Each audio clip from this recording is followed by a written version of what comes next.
That's like the chains have been broken off of us, but we still stand in that place.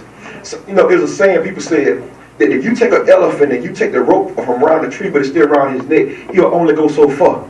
Because in his mind, he thinks that he's still tied to the tree. And God said, that's how we are. We think that we still tied to our situation when he said, but I already freed you. When he hung on the cross, when he died and he rose, he freed us. He said, tell my people you're free. So what you dealing with, the thoughts, the mindsets, even your feelings, your addictions, you are free. Because he have already freed us from them. We just got to walk in our freedom. We got to walk in our freedom. Do y'all believe that? Amen. He made us free, but we just got to walk in it. Yeah. There's a saying, and it's a familiar saying. Harriet Tubman said this saying. She said, I freed 1,000 slaves, and I could have freed 1,000 more if only they knew they were slaves. So that tells me that people can be in a situation, come on, and don't think that they bound by their situation because they're comfortable in it. See, we can be comfortable in our situation, but not knowing we bound by it. Come on, that it got us in a place where we're operating in sin, where we're bound by addictions, where we're bound by mindsets, but we don't see nothing wrong with it. Come on. And we in the church, and we don't see nothing wrong with our lifestyle. And he said that we're still bound to that sin when he have already freed us. Come on, do that make sense? So that means that if I'm struggling with drinking, I ain't got to struggle with it because he already freed me from it. I just got to walk into it. Man. Some people may say, well, that's easy said than done, but it's when I make a conscious decision. Come on now. Come on. Well, I'm fighting up against the temptation. When it comes at me, or when I get the urge to drink, come on, I'm fighting up against the temptation because I have a free will that I don't have to give in to my flesh. Amen? Amen. So that's why he said that he done made us free, because he done gave us power over every situation that we may face. But we allow for us to say when those things, they're too big. Well, you just don't understand what I'm going through. You just don't understand what I'm dealing with. You just don't understand. No, I don't understand. It ain't for me to understand. But it's for me to know and be able to tell you, or we tell somebody else, but I know there's power in the name of Jesus. Amen. Come on, there's no power, come on, greater than the power of Jesus.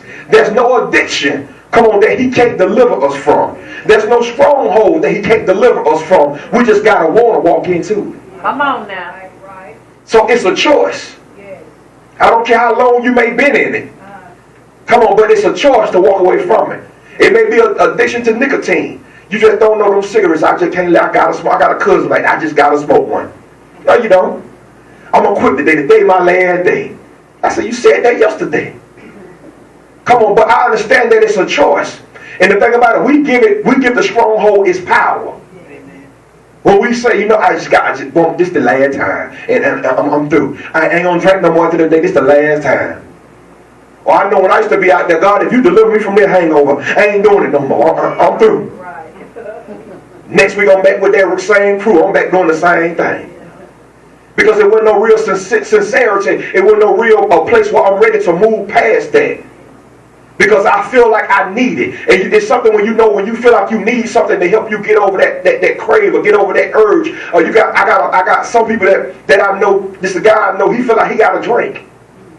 Because he drank when he wanted to deal with his real issues. He drank because he don't know how to interact around family. Because if he's sober, it make him feel some type of way. So he got to drink to numb the pain. Come on. But to know that if we got Christ, we've been set free from that. Amen.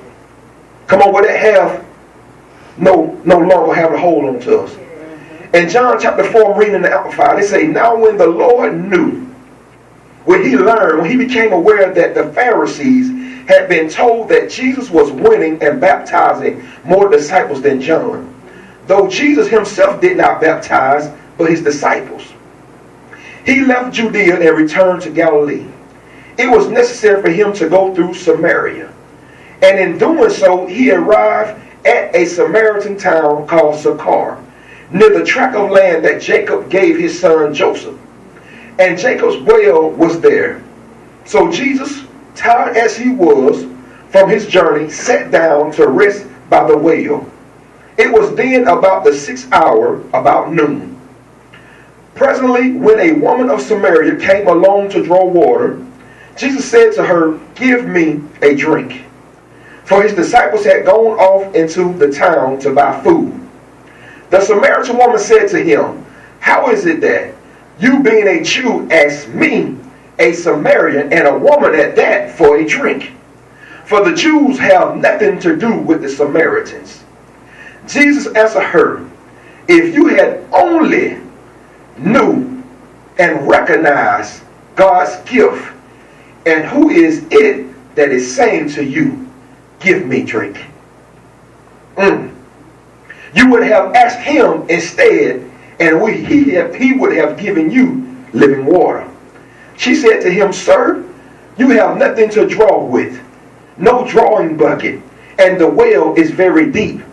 How then can you provide living water? Where do you get your living water? Are you greater than and superior to our ancestor Jacob, who gave us this well, and who used to drink from it himself, and his sons and his cattle also?" Jesus answered her, "All who drink of this water will thirst again. But whosoever takes a drink of the water that I will give him shall never be thirsty anymore. But the water that I will give him shall become a spring of water, welling up, flowing, bubbling continually within him unto eternal life." The woman said to him, "Sir, give me this water, so that I may never thirst, nor have to come continually to this well to draw." At this, Jesus said to her, "Go and call your husband, and come back to him." The woman answered, "I have no husband." Jesus said to her, "You have spoken truly in saying, 'I have no husband.' For you have had 5 husbands, and the man you are now living with is not your husband. In this you have spoken truly." The woman said to him, "Sir, I see and understand that you are a prophet.